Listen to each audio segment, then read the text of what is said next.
Hello and welcome to our program Candid Conversation. Joining us today is the Minister of State for Home Affairs, Mr. Kiren Rijiju. Welcome to our show, sir.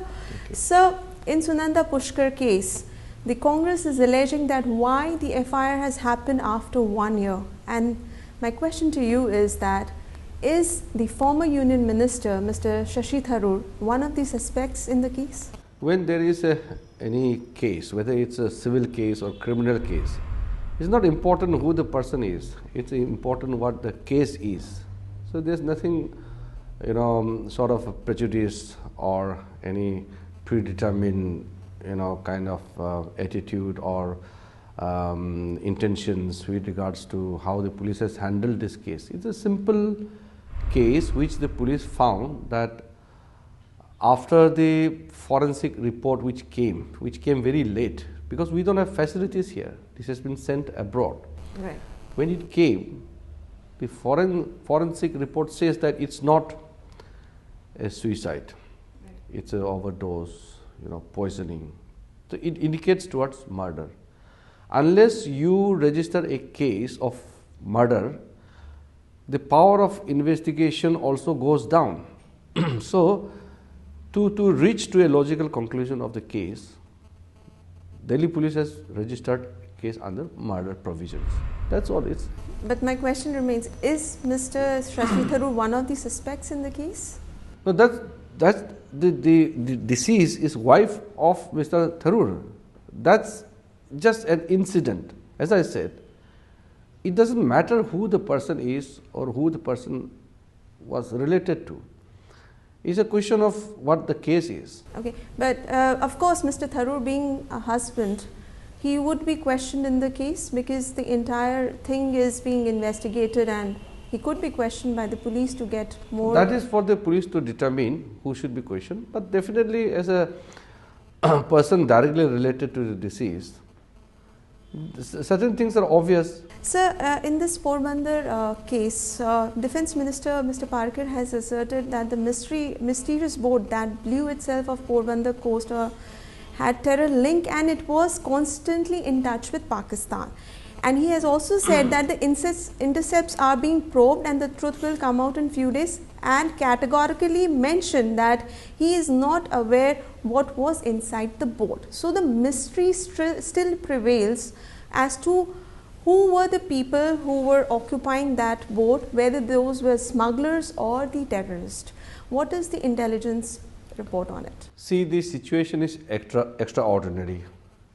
When you intercept certain elements in a deep in high sea, it's not normal. So the incident which happened in this case is something which we should wait for the final report of inquiry or final status report comes to the public. I think Defence Minister has made very categorically clear how this situation unveiled and how the security agencies handle it, and beyond that we should wait for the report to come into public domain. On this Porbandar boat row, is Defence Ministry and the Intelligence Bureau working hand in hand, and how soon do you think is Always going to resolve the mystery behind it? Anything in border areas or anything related to securities, it's always multi-agencies which work in coordination. Yeah. Whether it's defense forces or all the central armed forces under Home Ministry or intelligence agencies which is under Home Ministry, it's always together. You have to combine the inputs and work together. Nothing works in isolation. Sir, on the China front, Modi government has taken tough stand on it. So despite that, we see that China is still flexing its muscles all the time. So how Indian government plan to tackle it? See, it's how you look at the issue. We are very clear on our issues related to the border region. We have to take care of all the border areas which is our territory. We have no business to do anything beyond our territory. Now, the previous governments, all the governments we had so far, honestly saying, all the governments have not done adequately enough to secure our boundary. Can you explain this adequately enough? What do you mean by Because that? most of the border areas are not secured either by connecting to roads or adequately placing your security forces there, or taking care of the local people who are living there. It's when we talk about border area development, we have to develop the border infrastructure. We have to take care of the people who live in the border areas, and we have to keep the security of the country in mind when we are developing the border areas. That is why there is a border management department which I am looking after, and it's a multi-pronged. It's not just roads, it's not just communication, it's a multi-pronged strategy to secure your border. Now, when we talk about securing your border, and when there are cases like undemarcated region like Indo-China border, which is not demarcated, then issues come up that who has crossed whose territory. Now, according to us, if the Chinese patrolling group crosses the area which is perceived by us as our territory, we term it as intrusion or transgression, whatever you say it. Same, the Chinese also accuse us. But the question is, how effectively you deal with the issue. When I was member of parliament in opposition party, I used to accuse the government of ignoring the situation on the ground and not doing enough to develop your border areas. That is precisely what we are doing.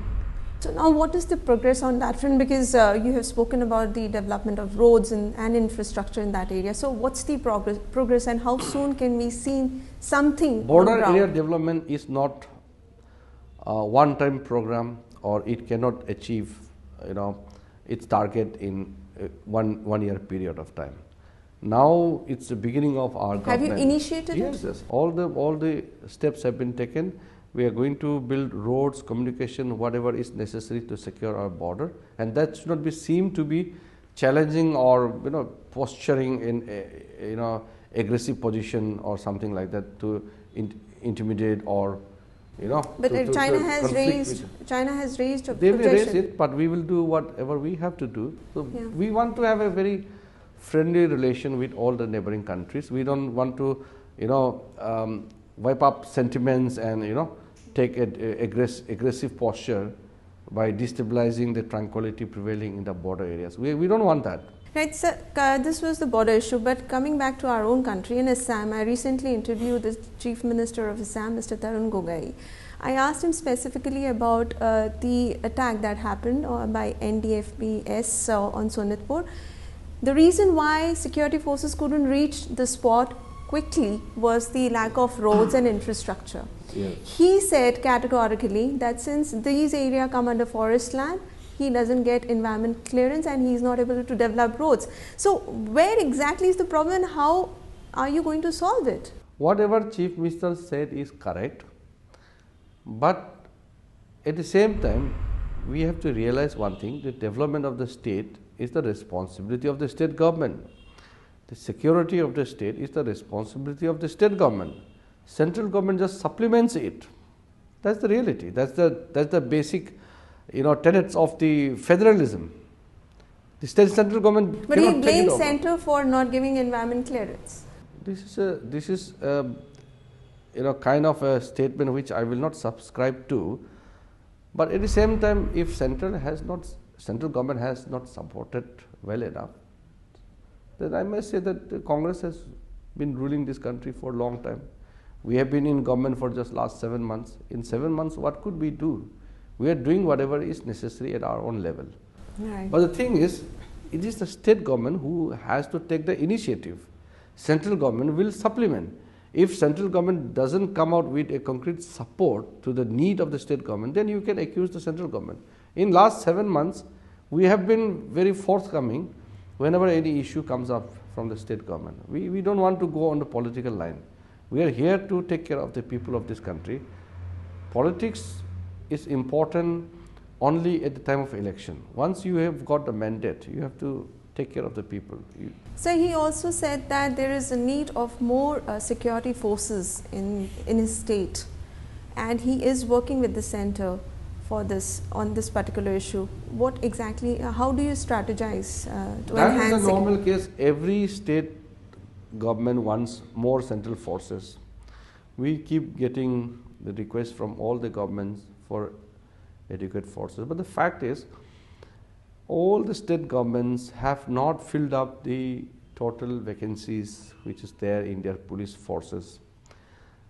Every state has not fulfilled the sanctioning strength, and there are shortage of jawans, officers at all levels. When a security challenges crops up, then we get the immediate request to send forces, that we do it. Whenever it is required, whatever forces is required, we immediately send. So far in our tenure, we have not denied any state government of any forces. There is no starvation of forces, whether it's the left-wing extremism affected states or northeastern states or Jammu and Kashmir or any other states in this country. We have been supplementing all the necessary gaps from our end. We feel that immediately all the vacancies which are there needs to be filled up. If we need to raise additional battalions, additional forces, manpower, it may take time, but the immediate requirement is fill up the existing vacancies. That the state governments must do it immediately. Okay, so you mean to say state government should do it, Yes. and the vacancies in CRPF and that we have to take care. We are doing it in our level. When we came to the government, we realized that there are huge numbers of vacancies in all the central armed forces. We have the largest paramilitary force in the world. So the challenges are there. And what is the reason of such huge vacancies in CRPF and other military forces? It's because of they're not able to fill up due to various reasons, administrative reasons. Sometimes it's a financial reasons. So reasons can be, there can be variations in that. But the thing is that we have to identify that we need to really fill up the existing vacancies at hand. And for that, government is working. Yes.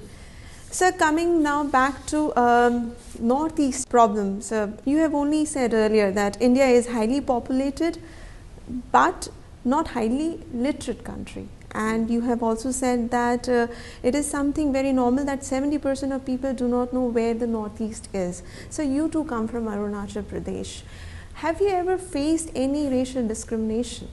See, India as a country and as a society is discriminatory in nature. The underprivileged people are always subject to discrimination. Whether you belong to lower caste or you belong to the border areas, you belong to northeastern region, it is a reality. We must admit what is the factual thing. But at the same time, I feel racial discrimination is the most serious of all. I don't undermine the problems of other forms of discrimination, but racial discrimination is something which should not exist, because India was victim of that. For 200 years, the white people discriminated on the basis of our skin color, on the basis of our looks. So India is subjected to the severe racial discrimination. Now, when the Britishers left India, if we could see discrimination within our society, then it's most unfortunate. That is why, if any northeastern person faces racial discrimination, it is a heinous act of crime, and we must do whatever it takes to stop that. At the same time, we should not term this country as a racist country again. There are racial discrimination in this country, but society as a whole should not be painted as racist.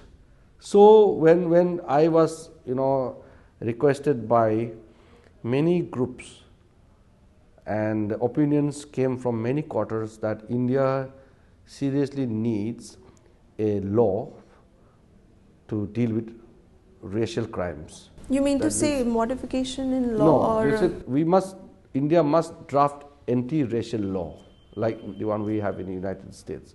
so there But is a I- need for it at this But I moment. feel that we may not require to have anti-racial law per se, but we must have enough provisions in the existing laws to deal with the racial related hate crimes. Do you feel the current law is not enough to deal It's not with? enough. Yeah. We need to amend further. We are planning to amend the provisions in IPC and CRPC. And how are you going to make it more stringent if you have? We will put adequate stringent provisions in the existing laws to deal with these challenges. Sir, according to the data which was presented in Lok Sabha, 232 cases were registered in Delhi till October 31st. So we can see a huge rise in this crime Yes. in national capital. It is a shame. What exactly is the reason? As you have said, this is there, but what is the reason in the national capital people are facing this problem more? People are not educated enough. Education is not merely acquiring the paper degrees.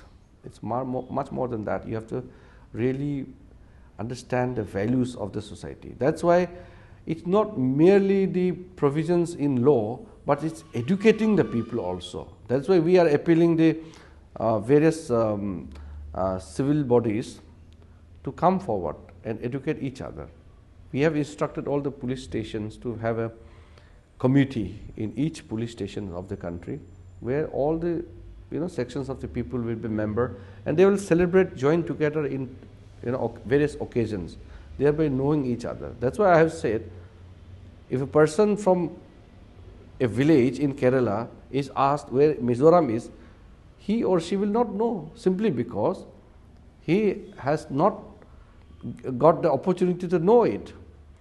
So in a similar fashion, if you go to a remote village in Manipur, you ask about Kota, which is in Rajasthan, he will not know where Kota is. So there's a huge gap. This country is big. Now this gap needs to be filled up, connected Some by sort of creating awareness, counseling education. and consultation. Yes, So apart from police cell and the helpline, you're planning to do We are planning involve to- civil society. Yes, and we are asking the Ministry of Human Resource Development, right from class 1, 2, 3 up to 10, there should be chapters on Northeast. Say there will be, say for example, you study about English, there are 100 chapters, put 2 chapters about Northeast. And in class 10, you can write something about Assam. Class 9 chapter, 1 story or 1 explanation about Arunachal. Class 8 about Mizoram. That's how you can inculcate, the briefings about the situations of Northeast and educate rest of the students. So apart from this racial crime, rape is another major issue in national capital. So still women, they don't feel safe after a Nirbhaya case, Uber cab rape case happened. So are you planning anything more to handle this particular matter? We have to do much more to ensure that the women in this country should feel secure. So the recent launch by Delhi Police as the program software known as Himmat, the women can be accessible with the distress call, whatever application, software application you have, and then sensitize the people. One is making the law stringent. One is to make adequate system in the governance to deal with the challenge. And most important is to sensitize the people's attitude. If you see some of the countries, let's say, for example, my friend from Japan came, he says, if teasing is not the culture there. You can walk, a lady can walk in the middle of the night, or teasing a girl is not a culture there. Even the Chinese tell us that teasing on the roadside to a girl is not the part of their culture. I also feel that it should not be a culture in India also. But the fact is, it's happening. The law is one part, creation of all kind of avenues, system in place. If anybody does any kind of act which is demeaning the status of woman, then there should be system in place to deal with that. At the same time, most important, as I said, is to create awareness. Sir, PM Modi has spoken about smart formula for the Indian police, and what is the roadmap to implement this? The Prime Minister has laid a roadmap for the Indian police to modernize and to stand up to the challenge. We are going on that direction. And on the police reform also, you are working on that? We are serious about the police reforms, but it may take time because... What are, if you could just say briefly, what reforms is there in your mind? When you talk about reforms, you have to make the institution accountable. Right.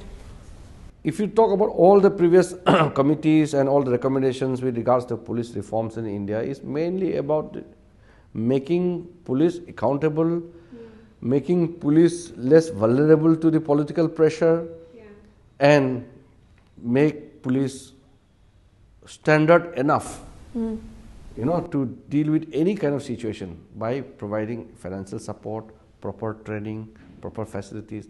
These are all part of a larger scheme of police modernization. So how soon can we expect? We are here. We will do whatever it takes in our time. Couple of months. I can't give the years. deadline because it's not only I deal with that. It's a combination of various agencies. Sir, I recently interviewed the Deputy Chief Minister of Punjab, Mr. Badal, and he alleged that the BSF force on the border, international border, is not keeping a check on the drug trafficking.